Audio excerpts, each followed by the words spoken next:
Welcome to the Patriots lab, where we ain't even trying to, we make them liberals mad. Cause freedom of speech is what us individuals have. It's the gift when we gab, talking about things that the brainwash cannot mentally grasp, like staying loud and waving our American flags. This is for the free thinkers, wearing their MAGA and wearing the cags. Draining the swamp is the ultimate goal, but the sheeple will swear it's a fad, like it's just a phrase. But when we show them the facts, the fools got nothing to say, and deep government state wanna get up in our face, but hasn't done it yet cause Trump's in the way, trying to protect us from a troublesome fate. And because of that, we'll never lose our faith, plus God keeping us cool and safe. But I still hope we get 4 more years so we could throw a huge parade. I can see it now, Patriots on a float, and POTUS will go down in history as one of the GOATs for making the swamp pay for taking every one of his votes. His enemies are the cancer, whether or not Trump give him the smoke. Now relax it back and take notes as we kick facts with the homie Ray though.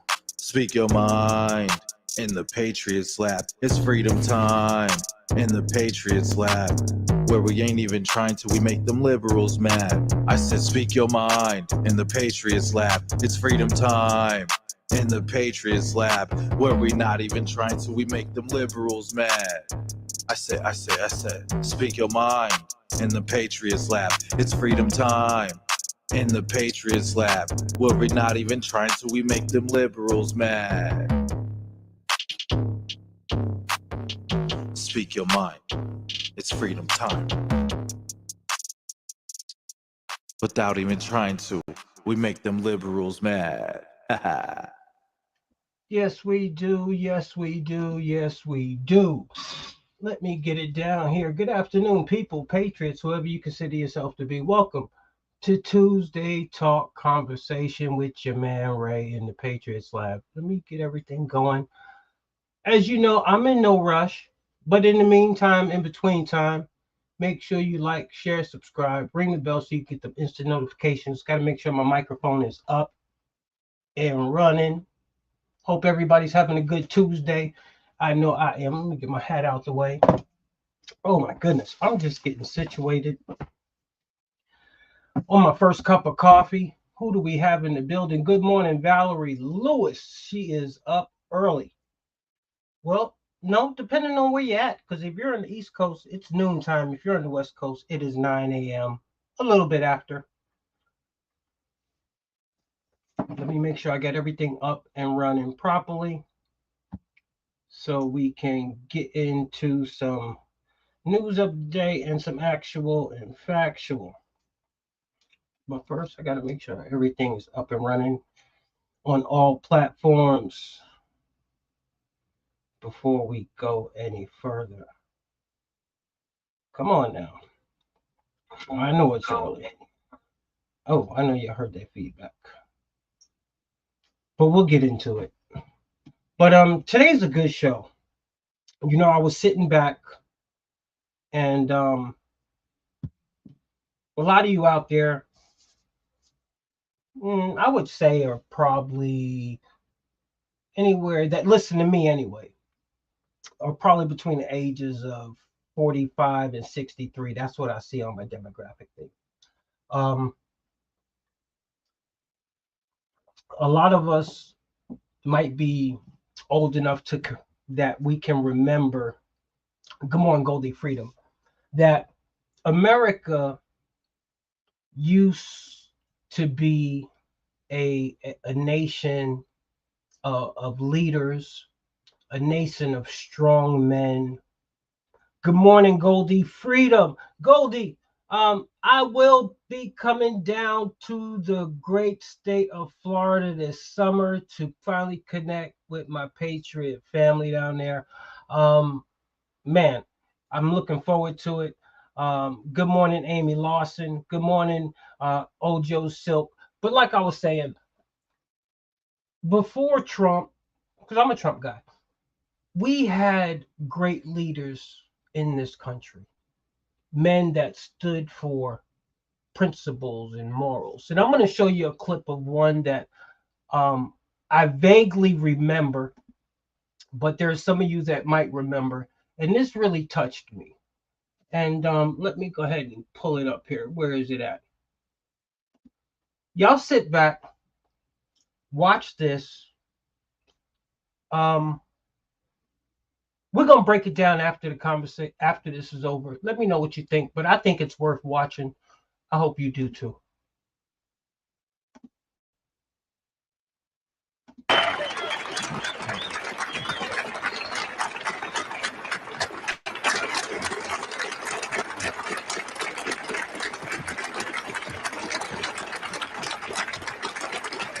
Thank you. Thank you. Senator Hatfield, Mr. Chief Justice, Mr. President, Vice President Bush, Vice President Mondale, Senator Baker, Speaker O'Neill, Reverend Mumaw, and my fellow citizens. To a few of us here today, this is a solemn and most momentous occasion. And yet in the history of our nation, it is a commonplace occurrence. The orderly transfer of authority, as called for in the Constitution, routinely takes place, as it has for almost 2 centuries, and few of us stop to think how unique we really are. In the eyes of many in the world, this every 4-year ceremony we accept as normal is nothing less than a miracle. Mr. President, I want our fellow citizens to know how much you did to carry on this tradition. By your gracious cooperation in the transition process, you have shown a watching world that we are a united people, pledged to maintaining a political system which guarantees individual liberty to a greater degree than any other. And I thank you and your people for all your help in maintaining the continuity which is the bulwark of our republic.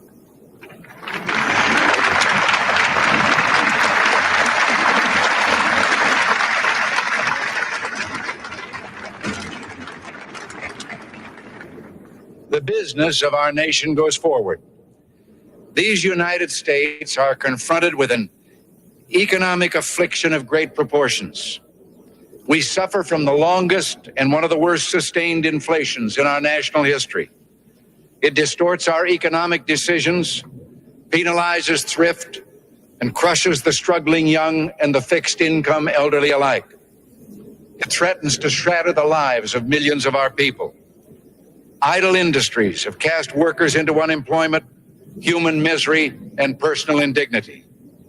Those who do work are denied a fair return for their labor by a tax system which penalizes successful achievement and keeps us from maintaining full productivity. But great as our tax burden is, it has not kept pace with public spending.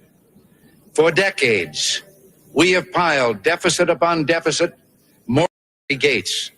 Others, a handful in number, produce enough food to feed all of us and then the world beyond.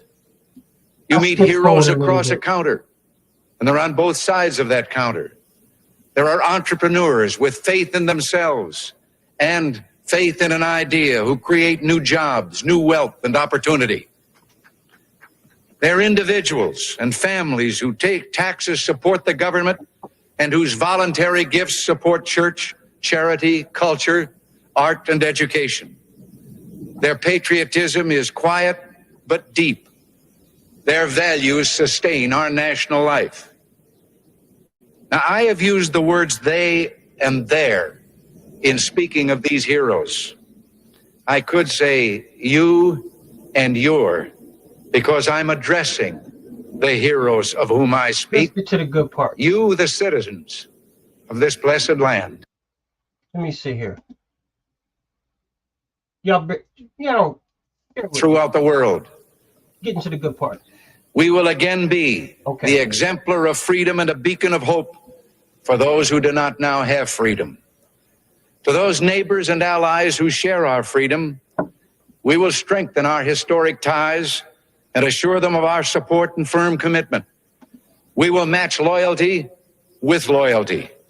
We will strive for mutually beneficial relations. We will not use our friendship to impose on their sovereignty, for our own sovereignty is not for sale. As for the enemies of freedom, those who are potential adversaries, they will be reminded that peace is the highest aspiration of the American people. We will negotiate for it, sacrifice for it. We will not surrender for it now or ever.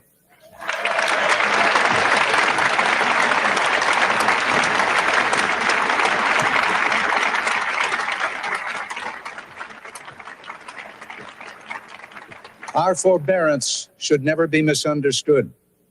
Our reluctance for conflict should not be misjudged as a failure of will. When action is required to preserve our national security, we will act. We will maintain sufficient strength to prevail if need be, knowing that if we do so, we have the best chance of never having to use that strength. Above all, we must realize that no arsenal or no weapon in the arsenals of the world is so formidable as the will and moral courage of free men and women. It is a weapon our adversaries in today's world do not have. It is a weapon that we as Americans do have. Let that be understood by those who practice terrorism and prey upon their neighbors. Okay, but you get the gist of it. Ronald Reagan. I was born in '69. I remember vividly that speech that he gave right there, and that was probably one of the only times in my life when I really, now that I can sit back and do me a favor, like, share, subscribe, drop your comments, ring the bell so you can get them instant notifications. That's probably one of the first times I can remember a president that is really speaking boldly on America's behalf in a way where, you know, he's letting his adversaries know and he's letting the people here know that, you know, the American people at the end of the day are a resilient people, and we have power that we cannot fathom. We have so much power, we don't realize the enormity of power we control and we have. But I think we're finding out. I think we're understanding and we're recognizing how much power we really have and what we can do to control the situation. A lot of people will say we leave it up to the ballot box. And, you know, I was talking on my show the other day, and I was saying, you know, you don't have to literally come out and say that you are voting for Donald Trump. At this point, you don't have to do that. I've seen enough people say they're not voting for Joe Biden. And that's all I really want to know. Because even the ones that say they're not voting for Joe Biden, but they're not going to come out and vote for Trump, MAGA is still going to come out and vote for Trump. So we find ourselves in a situation to where we know what the outcome should be. We know what the outcome's supposed to be. But these people are doing such a good job in trying to make sure that the outcome isn't quite what it's supposed to be. But it's a game that they play. It's a game that they play, and a lot of people aren't aware of the game. What's up, Mr. Egan? And if you aren't aware of the game and how the game is played, let me see if I can bring this up. We're going to get to a couple of things. Let me see where we at. Is this the one? I'm not sure. I'm trying to find one up here that I had up here. But sometimes the powers to be, they won't let it happen. So I might have to move to another video because it looks like they don't want me to show it. But I'm going to try to find it for you guys. Okay, here it is. I thought they were going to take it down, but they didn't take it down. This is how the game is played. Nancy Pelosi, back in the day, describes it best. Let me make sure I got it up in here first. Okay, here we go. Nope, that's not the one. Stop sharing. Hey, it's Tuesday. It is what it is. This is how you get it. But I got to make sure I get the right one. I think I got it. Okay, yeah, I got it. This is the one. Nancy Pelosi explaining everything what these people are doing today. Man, I got to get me some coffee.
So, it's called the wrap-up smear.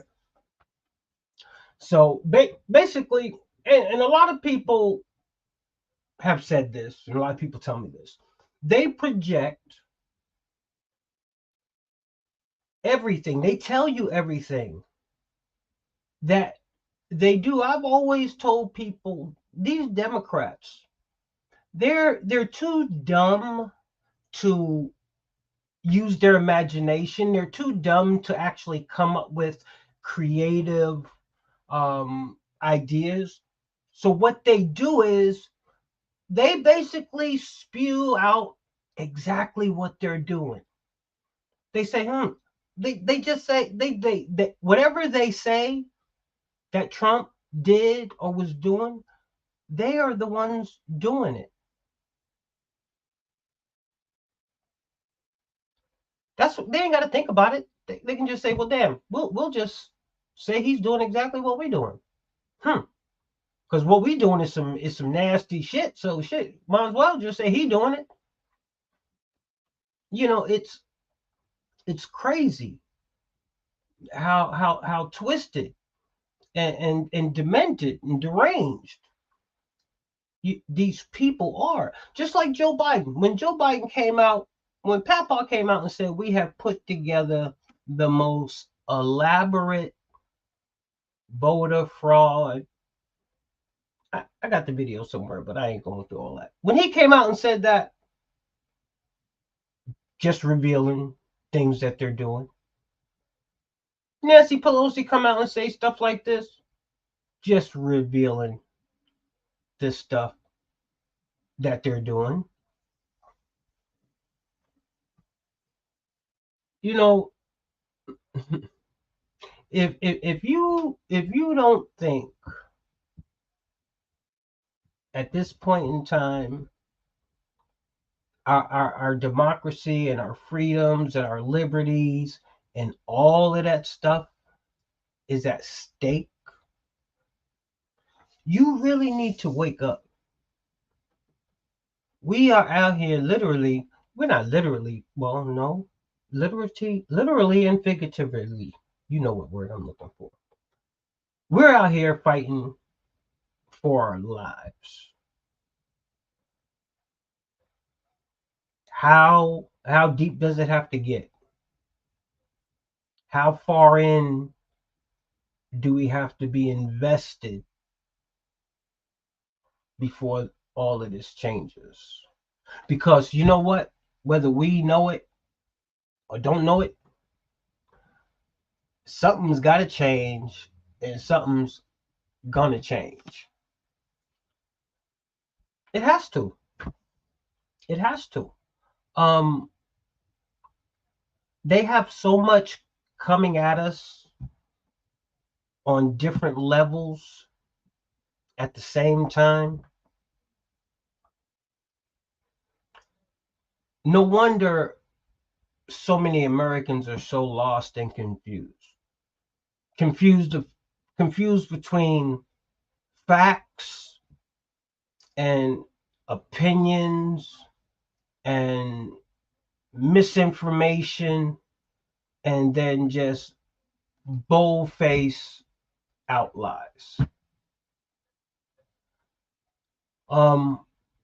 When you have people that are willing to twist this and twist that, and basically just lie to create their own narrative, that's a problem.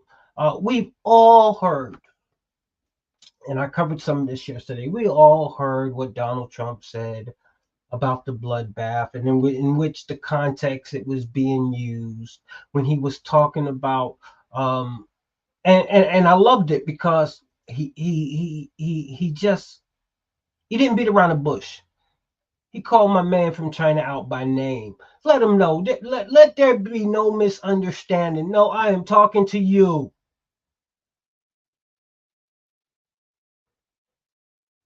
And he told America, if the auto industry was to just succumb to China, it would be a bloodbath economically. And look up that word, bloodbath. You'll see that it's used also as an economic collapse, a financial ruins.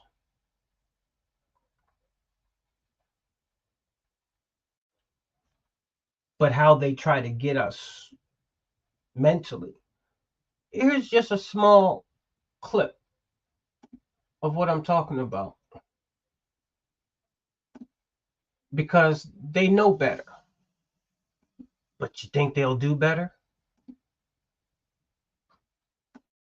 Blasted Trump's comments while speaking to CNN's Dana Bash Sunday. He's even predicting a bloodbath. What does that mean? He's going to exact a bloodbath? There's something wrong here.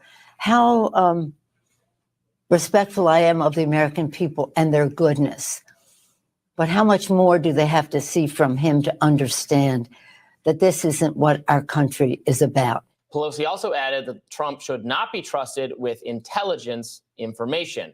So this really blew up over the weekend. And frankly, and I'm interested to see what you think about it, but it looks to me like the media did step in another total. It's ridiculous. It's very clear what he's referring to in this case when he says bloodbath. And of course, people were able to find the approximately 8 gazillion other times mainstream media figures have themselves described like a routine reshuffling at the DNC as a bloodbath. You know what I mean? Like that's a go-to word in media headlines.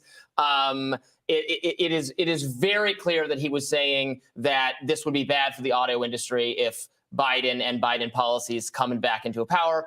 People are free to debate that. It is the kind of metaphor or colorful language that is not even unique to Trump. That specific phrase is one beloved by that terminology by the media and other. Yeah, and I want to be very clear. I saw a lot of people on the left defending Donald Trump over this too, because this is one of those instances, Ryan Graham was among them, where your choice to make a mountain out of nothing, less than a molehill of commentary from Donald Trump, one, detracts from your ability to talk about real substantive things that he is saying that are a real problem. And it also contributes to the lack of confidence in mainstream media to not have such an overwhelming bias that you don't look at 3 paragraphs. If you look at the transcript of what he said, there's 3 back-to-back paragraphs about his relationship with Xi and what's going to happen with auto manufacturing. And you can't just build all this cheap labor out of Mexico and then ship these cars into America and ruin our manufacturing industry.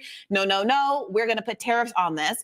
He says, no, we're going to put 100% tariff on every single car that comes across the line, and you're not going to be able to sell those cars if I get elected. elected.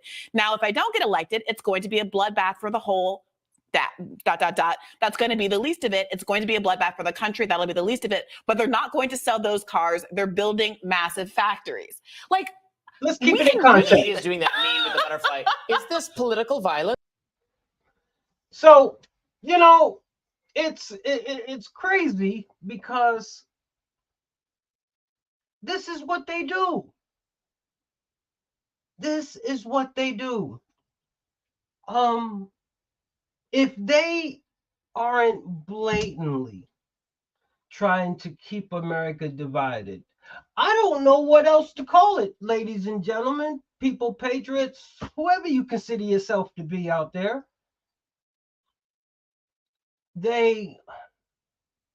We are living, this has to be the twilight zone.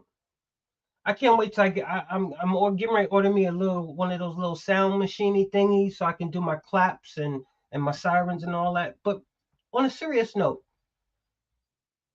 we are living in the twilight zone. When we have to listen to our politicians try and destroy their opponent, this is really some third world country shit that we're living in. Third world country shit. Those of you at home that are used to watching this type of stuff only on TV in other countries, what more do we need to see? What more do we need to see? Suppression of our freedom, the suppression of our First Amendment right, freedom of speech, election interference, things that they can do and get away with that other people can do and can't get away with. I mean, it's just so blatant. It's just so obvious. But you know one of the funny things? Yeah, we got pockets of people pissed off because they've finally been affected by what's going on. But to keep it actual and factual, the everyday, average, ordinary American still walking around today without a care in the world.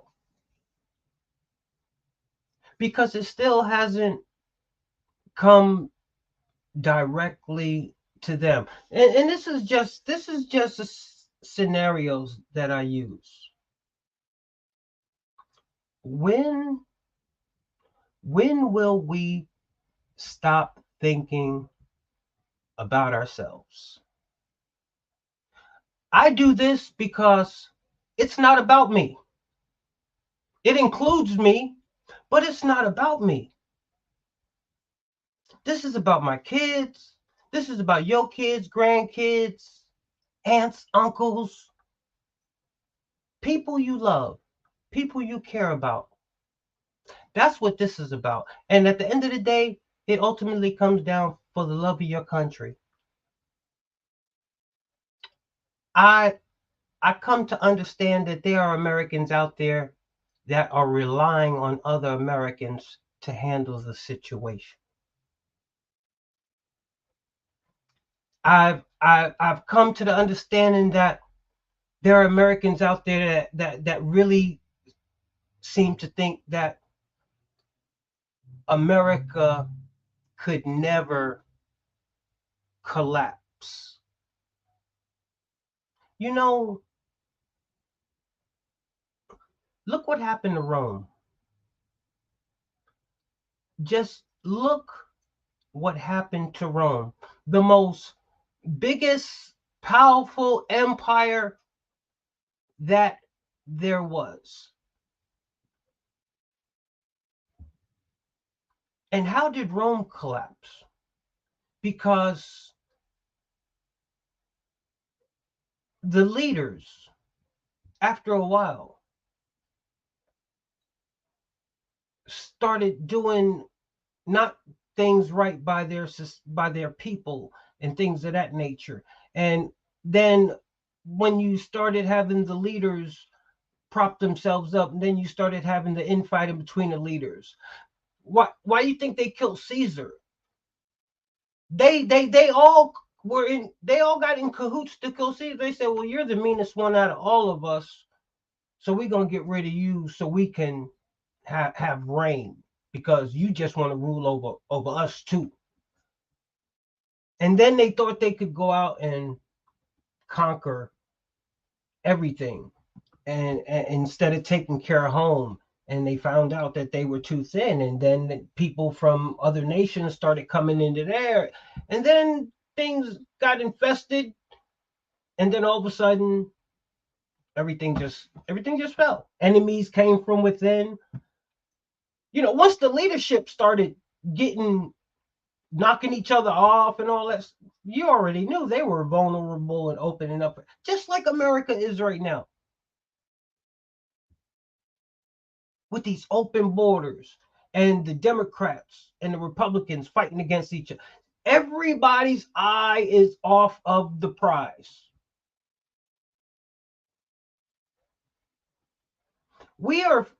Everybody's focusing on the little back alley fights that are taking place in each different section. But nobody's looking at the totality of what everything is supposed to be a culmination of. The destruction and the downfall of America. What else would you call these policies that have taken place?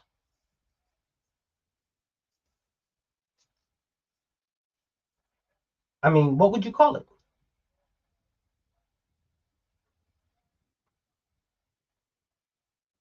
Could you honestly sit back and say what you see happening before your eyes right now isn't some type of sign that things are slipping away? Thank you, Dave.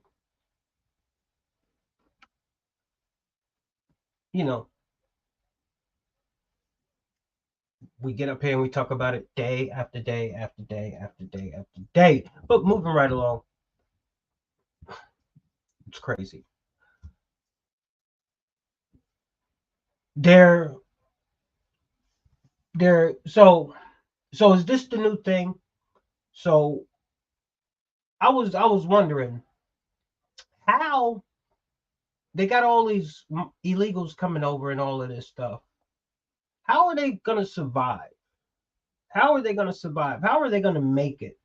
I told people, I said, when they come over here, I told them years ago, when these illegals come over here, economically, it's going to affect the low people on the totem pole.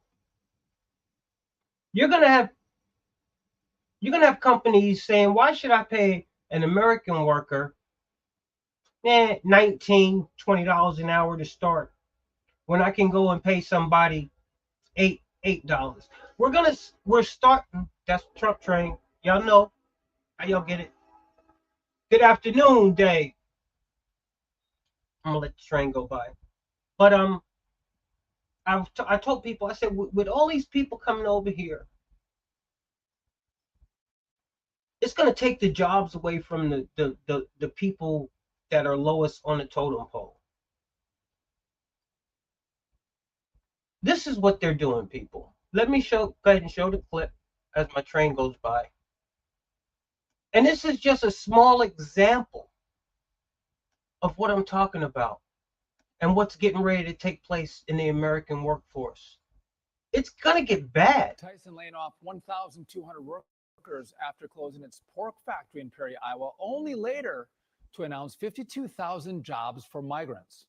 The company's excuse, migrants are getting the jobs that Americans don't want. A human resources executive for the company telling Bloomberg the migrants have been, quote, very loyal. They've been uprooted, and what they want is stability. What they want is a sense of belonging. Let's bring in Fox and Friends Weekend co-host Pete Hegseth. Pete, good to see you. Yes. But again, lower wages, taking American jobs. This was the reason why Democrats were opposed to illegal immigration 10, 15, 25 years ago.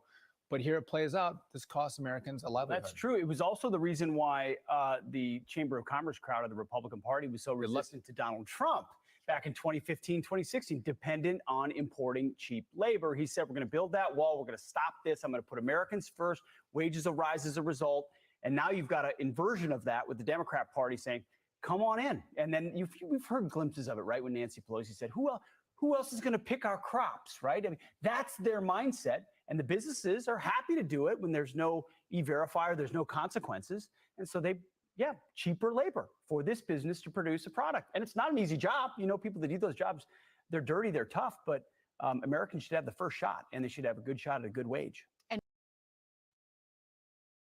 Okay. So let me show you, let me just let you know how this works. If you go to the grocery store, and somebody give me an amen with this. Do you notice how everything is shrinking in volume? Do you notice how everything is not the size it used to be, but it costs more money for some reason? It's like getting that large bag of chips, and then when you open it, pop it open, it's only half full, and the rest of it's air. Or it's like when you go to McDonald's and it's no longer like a hamburger patty. It's like they put one of them sausage patty style things on a Big Mac where you can't even find it. By the time you eat half the Big Mac, sometime you only got one burger left. You know what I mean? So they take away the volume, increase the price, and now they get cheaper labor. They're just making money, hands over fist, off the American people. And we don't even realize it. Ain't nothing changing for us, except the corporations are making more money. And like they just said, when you don't have an administration that's willing to keep everything with checks and balances, so it keeps everything fair for the American citizen, they want us in the poorhouse, ladies and gentlemen, people, patriots, whoever you consider yourself to be. They want us broke. They want two classes of people: the elite and the non-elite. It ain't gonna be poor, rich or poor. No, it ain't gonna be rich or poor. You either belong there, up there with them, or it don't matter no more. It don't matter no more. Hell, look how they're coming after Trump with all the money he got. They don't care. As long as they are in charge of the system, as you can see, they can navigate it however they see fit to suit their purposes. So basically, you have the U.S. government using whatever avenues they choose to use to rob Trump. So that's what they're doing right now. They robbing 45 in broad daylight. And we're not talking $1 here, $1 there. We're not talking 10,000. We're not talking 150,000. We're not talking 1.5 million. They robbing my dude for $454,000 as of today, because he's getting $100,000 a day interest. But they'll never see any of that money. Did you hear what Trump came out and said? Trump said, yo, I ain't got it. You know, that's what makes me love him even more. The man's worth $3 billion. They say 3 to 5 billion. And they say he got anywhere from 300 to 500 million cash accessible. But you know what a real G does? That no, he just got to stand on what he got to stand on. I ain't got it. Oh, you think you coming to rob me? I ain't got it. You want it? Come get it. That's basically what he told Boss James. You want it? Come get it. And believe me, she trying everything under the sun to come get that money. She ran on it. She got no choice. There was no victim. That didn't stop her. All of a sudden, she became the real estate mogul of New York. She got all kind of businesses shook right now.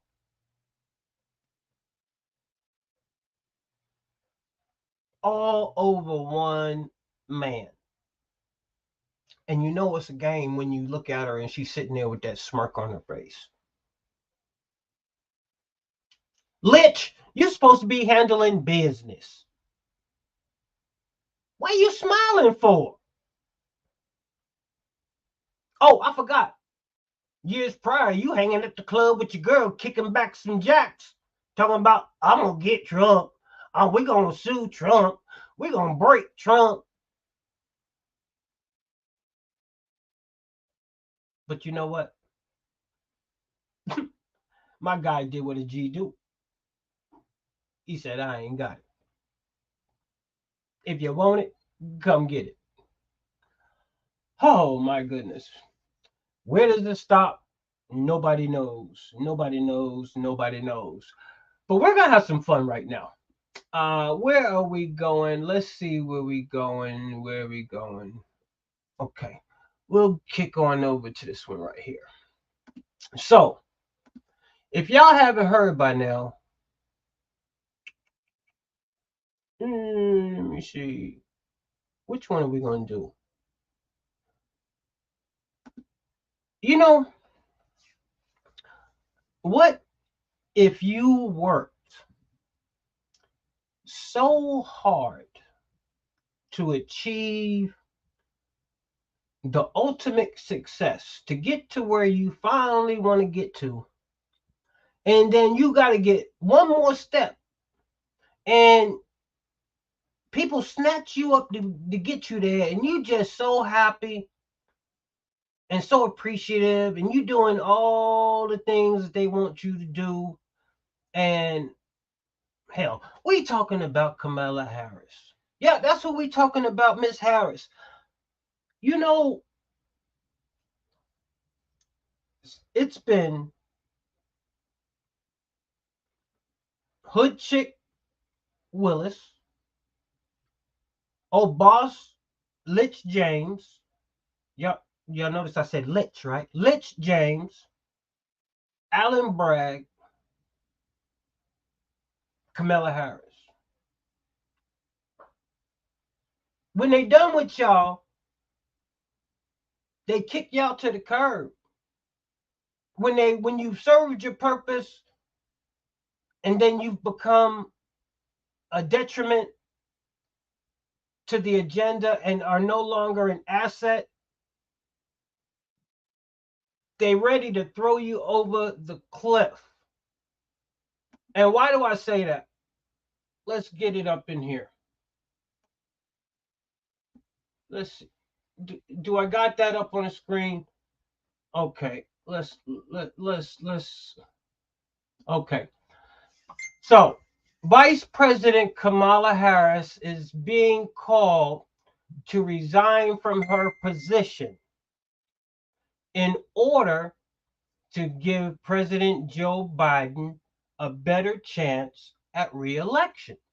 Kathleen Parker of the Washington Post editorial board penned the opinion editorial published Friday. Parker wrote, similar recommendations to Sarah Palin during John McCain's presidential pick ahead of the 2028 election. This is why I propose, with all due respect to Harris, to step away from the ticket, Parker wrote. Please, Madam Vice President, Do it for your country. Where are we at here? Only 37% of those surveyed by 538 approved of Harris. 37%. An especially low approval rate for vice president, you think?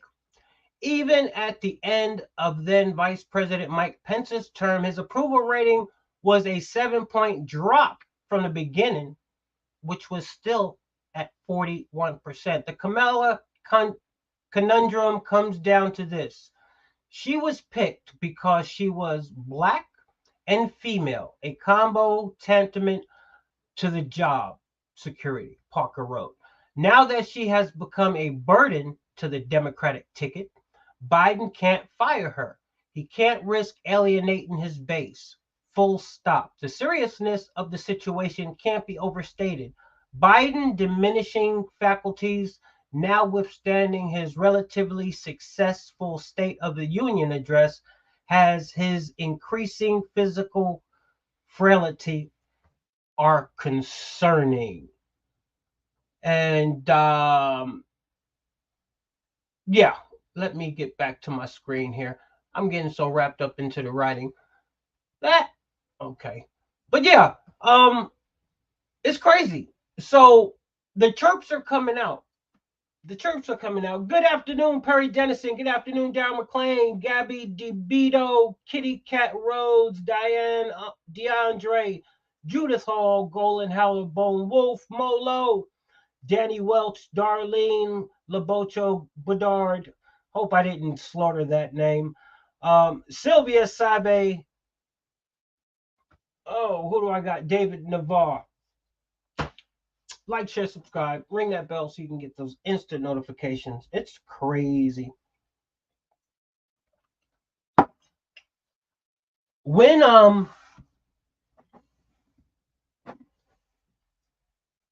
they're in a pickle. Yeah, the Democrats are in a pickle. So they want to get, on one hand, they want to get rid of Kamala Harris. On the other hand, they know if they get rid of Kamala Harris, there's some black people that's going to be upset. Because you know what? Not all black people going to be mad that Kamala is kicked off the ticket, because we recognize she's never done nothing while being on the ticket. Name an accomplishment Kamala Harris has attempted to do. Not an accomplishment. Name a job that she done. Name anything that she done. The only thing I remember Kamala Harris saying she was going to do was not go to the border. She was appointed border czar. Look, if she has to run on a resume that I was border czar, we don't want her on. We don't care if you kick her off the ticket. See, it's gotten to the point where black people, like, if black people gonna let y'all use them like that, go ahead. That don't mean we falling for it anymore. Common sense people have for some reason decided to wake the hell up. Yeah, common sense people have decided to wake up. It's no longer about Orange Man bad. The Democrats seem to think they can go back to the same old playbook just because it seemed to have worked the first time around.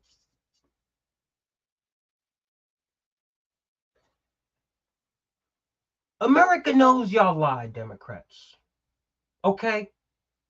Americans know y'all lie. So we don't put much faith into what you say anymore, because we know you're a habitual liar. And you keep proving us right every time you open your mouth. Like with this last bloodbath comment that you totally took out of context, that the Americans were able to actually see in its entirety. That's when you know the propaganda machine is at full effect, in full works. They knew that even though that they was going to do this, somebody had to sit back and say, well, damn, people already watched it. There's no way we can cut it, slice it, dice it, wheel it, and deal it to them like this. But do you think that stopped them? No. They just flipped the page and kept it moving. All right, what's the memo? What are the talking points? No, we know he didn't mean that, but we got to say it anyway. I mean,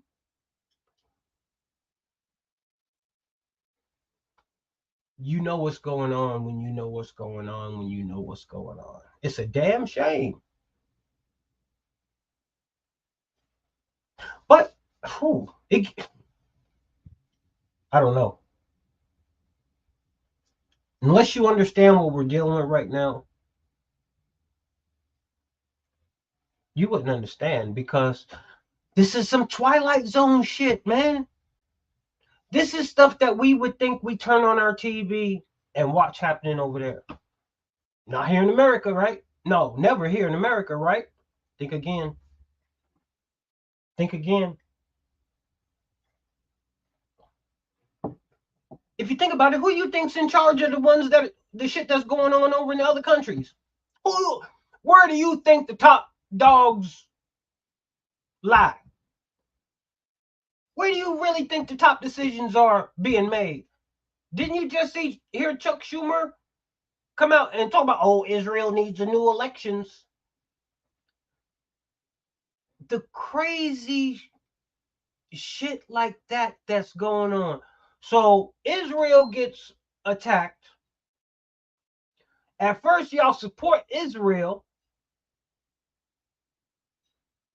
Then y'all start seeing these people up here uprise. And now you're talking about Israel need new elections. Because y'all can't control my man now. Because he finally said, you know what? Enough is enough. I'm not playing the game. America, y'all can play the game with these people. These people are at my back door. I'm not having it.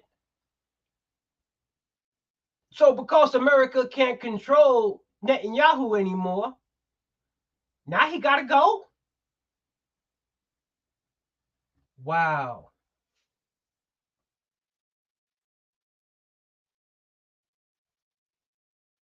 Is it me, or do they want Hamas and Hezbollah and all of these places to just continue to attacking Israel? Why wouldn't they want Israel to wipe these people off the face of the earth? They're in Israel's backyard. Why does Chuck Schumer and Joe Biden think that they can call the shots in somebody else's yard? Because, see, they really thought they was the big dogs. And they can call the shot from their yard. See, that's what happens when the Democrats have been so used to being the shot callers. For real. It's what happens. So now the Democrats are trying to eliminate people for their agenda. Kamala's not the only one. Kamala's not the only one. We got another one. Who else are the Democrats trying to get rid of? Let's see, Ray. What's behind curtain number 2? All right. So, early last year, Politico reported that private rumblings had begun among Democrats who want Sonia Sotomayor to retire from the Supreme Court before the fall election. Now in the Atlantic, Josh Burrow argues that the rumblings should grow much louder and public. Sotomayor will turn 70 in June, and if Donald Trump wins in November, Sotomayor would have to remain in her seat for at least 4 years and perhaps much longer before a Democrat regains the White House, writes Barrow. In his view, the risk is too great on a court that already has 6-3 conservative majority. He complains that Democrats are too afraid to raise the idea publicly because Sotomayor is the court's first Latino. So, Democrats once again find themselves in a pickle. They want to get rid of Sonia Sotomayor, but they can't. But that don't mean it's not going to stop them, though. As you can see, she's the first Latino woman. How do you think that's going to go over with the Latino community? And second, are they trying to put? I thought it was a lifetime appointment. The Supreme Court. How long did they keep that one lady, Ruth Gator Ginsburg? What was her name? She was like 104. They wheeled her to where she needed to be. They made sure she was there. I mean, really? Desperate times call for desperate measures. A lot of people can't see the big picture. Like I said earlier, they have so many things going on at the same time that they keep Americans constantly confused. The everyday, average, ordinary American is constantly bombarded with facts, opinions, and misinformation and flat out lies. So they don't know what to believe. That's why please like, share, subscribe, ring that bell so you can get them instant notifications, because I do what I do the best of my ability to try to break it down for you and put it in context to where it's understandable. Even a baby, even a 5-year-old baby, I want to be able to put it in such a way that a 5-year-old baby can see what is going on right now.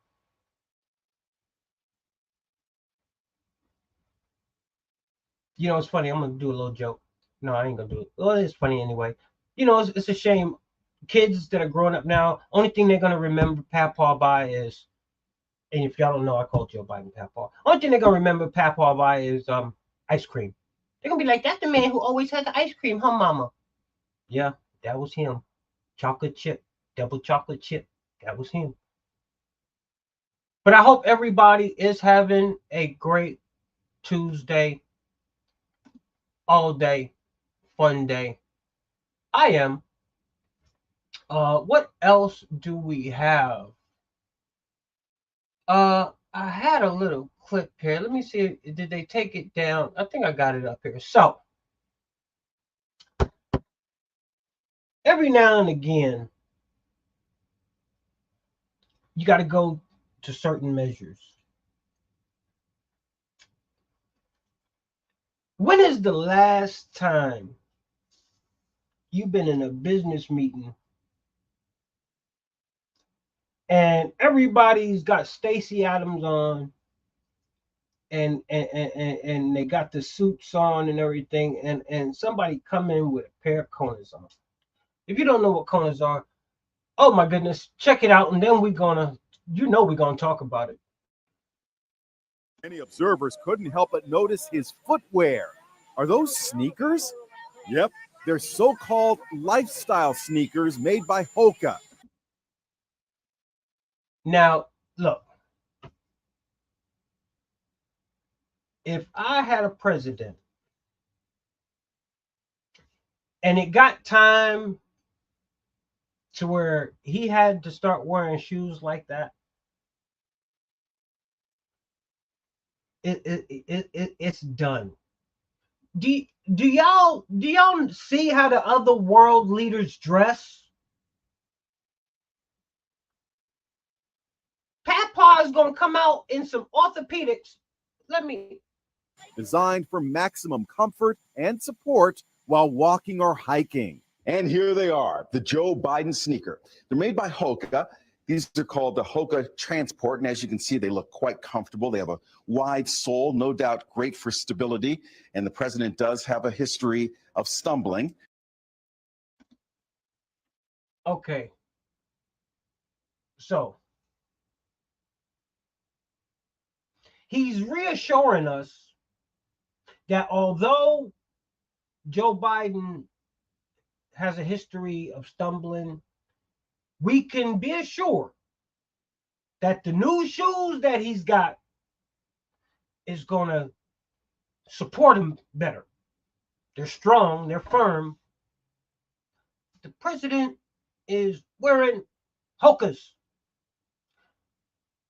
Not Stacey Adams, not no other type of designer shoe, not no lace-em-uppers. Those ain't lace. Those are like Velcro, the bungee string type shits he got in there, where you just slip your feet up in. Listen, Linda, y'all know how I love to say that. When they gonna let PAPPAW head out to pasture? You know, when they gonna let PAPPAW head out to pasture? What they do to hold on to power? But it's arrogance, desperation. Because basically they're like, forget what the American people already know and what the American people see. Just forget it. Full steam ahead. Just forget it. I don't understand it. I don't understand it. I appreciate everybody for tuning in today. Oh, do we have I think we got a couple more videos I'm going to show. I'm not sure. Let me see if I do. Let me see if I got anything.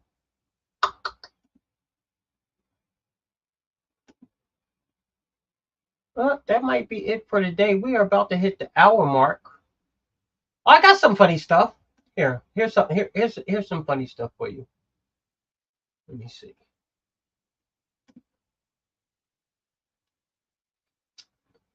Let me see. Okay, Biden's aides. Yeah, here we go. They want him to pick up the pace when he walks. On Monday, NBC published a report about the anxiety the president is feeling about his chances in 2024. In a private meeting at the White House in January, allies of the president had just told him that his poll numbers in Michigan and Georgia had dropped over his handling of the war between Israel and Hamas, the network reported. It added both are battleground states. He narrowly won 4 years ago, and he can't afford any backsliding if he is to once defeat Donald Trump. He began to shout and swear, a lawmaker familiar with the meeting said. The article noted Biden has long believed that he isn't getting sufficient credit for, he argues, is a strong economy. So, let me see. So Joe Biden is getting mad at the people in his office for bringing him the actual and factual.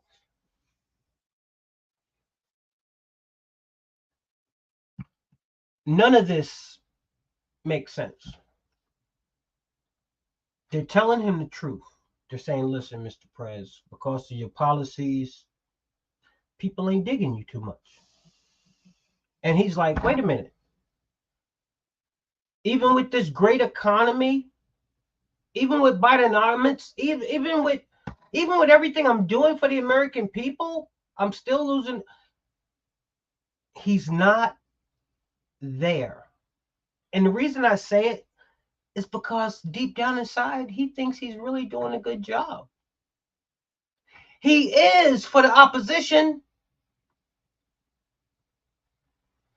There's no way he can be surprised that his numbers are down. There's no way that the Democrats can anyway possibly be surprised that his numbers are down. Listen, they know exactly what they are doing. I hope you can learn not to get caught up in the small talk. Look at what's happening just within this country.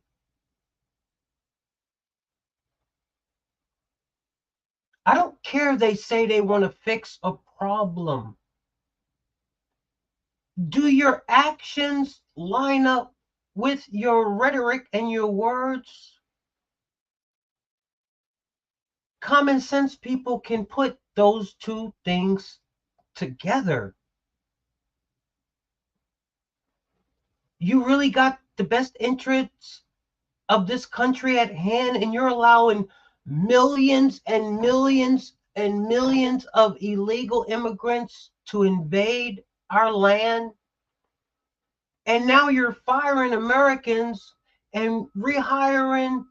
They fired 1,000 and hired 52,000. How can they do that? The wage disparity. You do that enough times to enough people. You go from paying somebody $26 an hour, you back down to $9 an hour. You don't need as many people. Oh, you can hire 5 people to do the job of one. It still ain't gonna come out to the same wage. Well, yeah, it would. Y'all know I'm exaggerating a little bit, but you know what I'm saying. Good morning, Jared Allen.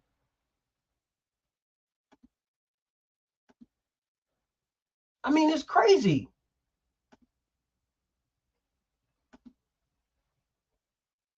And then I guess with what's getting ready to happen in Florida, we can't be. Thank God DeSantis is trying to be proactive and secure his borders down there, because leave it to the federal government. They're letting everybody in. Well, they've been letting everybody in, but they're doing it now. Land, air, and sea. And the thing is, the sad thing is, they have no more shame about what they're doing. They have no shame.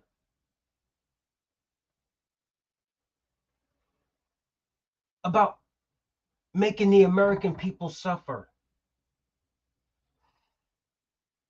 They don't.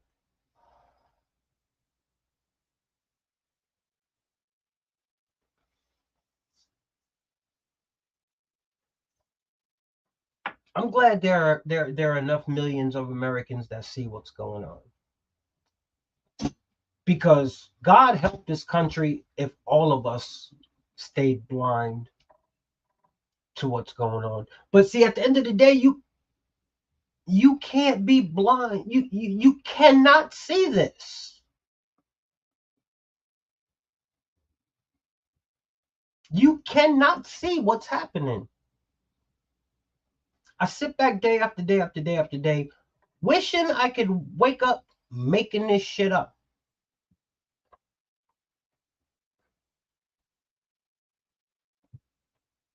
Not possible. Not possible. But when you have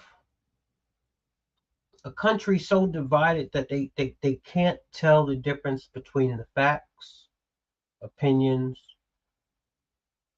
the narratives, and the lies, the propaganda machine pushing false information, lies. I mean, we just did a clip with the bloodbath, how they're just ripping that apart and taking it out of context. Brainwashing, or at least attempting to brainwash portions of society with a lie, demonizing a man at the same time. And then what does the leader, the allegedly, supposedly free leader of this free country does? He comes behind the lie and double triples down on it, runs a campaign on it. What kind of people are these? I wish I could be making this up. We're living it. We're witnessing it. At least I am.